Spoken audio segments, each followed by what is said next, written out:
What if I told you there was a Sith Lord so unhinged, so completely consumed by madness, that he made Darth Vader look like a reasonable negotiator?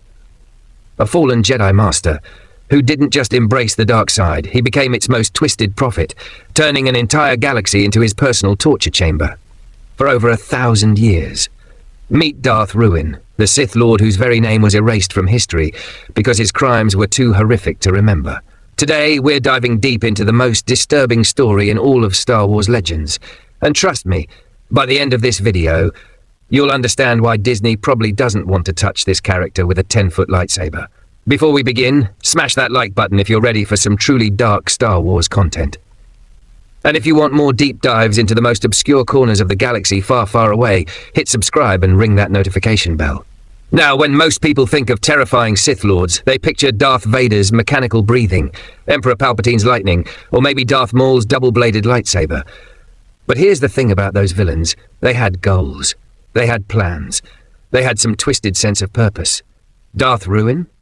He had none of that.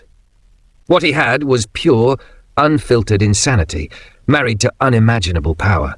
And for over a millennium, he used that combination to turn the galaxy into his personal nightmare. But here's what makes his story even more chilling. He didn't start out evil.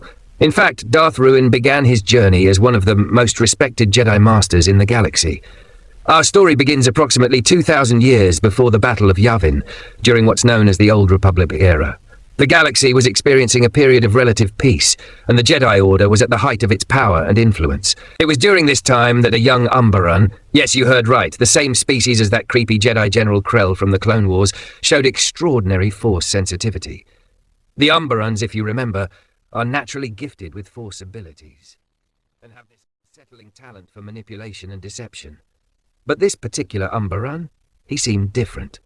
From the moment he arrived at the Jedi Temple, this future Darth Ruin displayed power that left even the most experienced masters speechless. We're talking about someone who could manipulate the Force with the same ease that most people breathe. His lightsaber skills? Flawless. His knowledge of the Force? Encyclopedic. And his wisdom in council was sought after by Jedi and Republic officials alike. But here's where things get interesting, and this is crucial to understanding how he eventually fell. He was obsessed with balance. Not the kind of balance the Jedi taught, where you suppress your emotions and follow the light. No, he became fascinated with the idea of true balance between light and dark. The Jedi Masters praised his dedication to study, his innovative thinking, and his willingness to question traditional teachings. They saw it as intellectual curiosity. They had no idea they were watching the birth of something monstrous. You see, while other Jedi students were learning to ignore their emotions, our future Sith Lord was secretly exploring them. While others were content to follow established doctrine, he was delving into forbidden texts. And while others saw the dark side as something to be avoided at all costs, he began to see it as a tool that could be controlled and wielded for the greater good. The road to hell, as they say, is paved with good intentions. Now, here's where most fallen Jedi stories follow a predictable pattern. They face a tragedy, they get angry, they lash out, they fall to the dark side. But Darth Ruin's fall? It was far more insidious than that. It wasn't a sudden plunge. It was a slow, methodical descent that took place over decades. The turning point came when he was granted access to the Jedi Archive's most restricted sections. We're talking about ancient Sith holocrons, texts on dark side techniques, and historical accounts of Force users who had walked the line between light and dark. The Jedi Council allowed this because they trusted him. He was a master, after all. He had proven his dedication to the light side countless times. But remember what I said about Umbarans and their gift for deception? Yeah, that's about to become very, very relevant. As he studied these forbidden texts, something began to change in him. Not his outward behavior. No, he was far too clever for that. On the surface, he remained the perfect Jedi Master. He continued teaching students, he participated in council meetings, he even led successful missions against dark side cults. But internally, he was conducting experiments. Dark experiments. He began testing Sith techniques on captured criminals, telling himself it was for the greater good. He started manipulating the emotions of his own students, claiming he was teaching them to resist temptation. He even began practicing Sith alchemy on small creatures, convincing himself that understanding these techniques would help him better combat future Sith threats. And here's the most chilling part. He was getting results. His understanding of the Force was growing exponentially. His power was increasing beyond anything the Jedi had seen. He was becoming something unprecedented, a master who could wield both light and dark with equal skill. The Jedi Council began to notice changes, but they attributed them to his intensive studies. When other masters expressed concern about his methods, he would charm them with his wisdom and convince them that his approach was revolutionary. When students reported strange feelings during his lessons, he would explain it away as advanced training techniques. By the time anyone realized what was happening, it was far too late. The moment that transformed this fallen Jedi Master into Darth Ruin came during what should have been his greatest triumph. The Jedi Council had discovered a Sith cult, growing in power in the Outer Rim. This cult was led by several former Jedi who had fallen to the dark side, and they were using ancient Sith techniques to build an army of dark side warriors. The Council chose our future Darth Ruin to lead the mission to stop them. It seemed like the perfect choice. Who better to combat dark side users than someone who understood their techniques? But what the Council didn't know was that this wasn't going to be a battle between light and dark. This was going to be a merger. When Darth Ruin arrived at the cult's stronghold, he didn't attack them. Instead, he revealed his true nature and offered them something they had never dreamed possible. A leader who understood both sides of the Force. Someone who could teach them techniques that combined Jedi discipline with Sith power. But here's where his story takes a turn that's darker than anything we've seen from other Sith Lords. Most fallen Jedi who join the Sith do so because they've been corrupted by dark emotions. Anger, fear, hatred. Darth Ruin was different. He joined the Sith because he genuinely believed he could improve them. And in a way, he was right. Under his leadership, this ragtag cult transformed into something far more dangerous than any previous Sith organization. He didn't just teach them to use anger and hatred as fuel for their power. He taught them to use joy, love, and compassion as dark side tools as well. Think about how terrifying that is. He created Sith warriors who could torture someone with the same emotional state that Jedi used for healing. He developed techniques that allowed his followers to commit atrocities while feeling genuine happiness and fulfillment. But the most disturbing part wasn't what he was teaching. It was how effective it was. His followers weren't consumed by the typical Sith emotions of rage and hatred that usually led to self-destruction. Instead, they were calm, focused, and utterly devoted to their cause. They committed unspeakable acts not because they were angry, but because they genuinely believed they were creating a better galaxy. And at the center of it all was their master. A master who had chosen a new name for himself, Darth Ruin, because that's exactly what he intended to bring to the galaxy. Ruin. Not the quick, explosive ruin of a superweapon or a war, but the slow, methodical ruin of everything that made life worth living. Now, when I say Darth Ruin ruled for over 1,000 years, I don't mean he was immortal, though he did use Sith alchemy to extend his life far beyond natural limits. What I mean is that he created a system, a dark legacy that continued long after his physical death. You see, most Sith empires fall apart after their leader dies because they're built on infighting and betrayal. But Darth Ruin was too smart for that. He didn't create an empire based on fear and hatred. He created one based on love and devotion, dark, twisted, horrifying love and devotion. His followers didn't serve him because they were afraid of him. They served him because they genuinely believed he was creating paradise. And when he died, they continued his work, not out of obligation, but out of a genuine desire to honor his memory. For over a millennium, Ruin's followers spread across the galaxy like a plague, but unlike other Sith, they didn't conquer worlds through military might. They conquered them through corruption. They would infiltrate societies, win people over with their charisma and apparent wisdom, and slowly transform entire civilizations from within. Imagine walking into a city and finding everyone happy, peaceful, and content, but then discovering that their idea of entertainment was public torture sessions. Picture a world where children are raised with love and care, but taught that the highest form of art is the creation of beautiful suffering. This is what made Darth Ruin's empire so terrifying. It wasn't obviously evil. On the surface, many of the worlds under his influence seemed utopian. Crime was virtually non-existent, not because of law enforcement, but because the citizens had been conditioned to find joy in perfect obedience. Poverty was eliminated, not through fair distribution of resources, but because anyone who couldn't contribute was transformed into living artwork through Sith alchemy. And the most horrifying part, many of the people living in these societies were genuinely happy. They had been so thoroughly corrupted that they couldn't even conceive of their situation as wrong. The Jedi Order tried to combat this influence, but they were fighting an enemy unlike anything they had ever faced. How do you fight an enemy whose victims don't want to be saved? How do you liberate people who see their liberation as cruelty? For centuries, the galaxy was slowly transformed into Darth Ruin's vision of paradise, and the most terrifying part was that, by the time most people realized what was happening, they had already been changed so fundamentally that they couldn't imagine wanting to go back. Now, let's talk about what made Darth Ruin so uniquely dangerous, his Force techniques. And I have to warn you, some of what I'm about to describe is genuinely disturbing.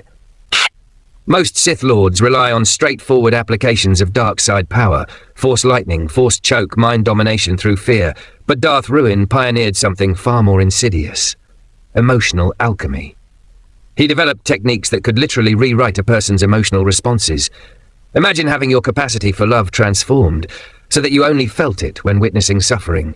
Picture having your sense of justice altered, so that you genuinely believed the most compassionate thing you could do was cause pain. This wasn't simple mind control. Mind control can be broken, can be resisted. What Darth Ruin did was fundamentally alter the neurochemical basis of emotion itself. His victims weren't being forced to act against their nature itself had been changed. He also perfected what he called cascade corruption. This technique allowed him to corrupt one individual so thoroughly that their very presence would begin corrupting others around them. It spread like an emotional virus, turning love into obsession, compassion into cruelty, hope into despair. But perhaps his most terrifying innovation was something he called joyful oblivion. This technique could make someone feel profound happiness and fulfillment while their mind was being systematically destroyed. His victims would smile, laugh, and thank him, even as they lost their memories, their personalities, their very sense of self.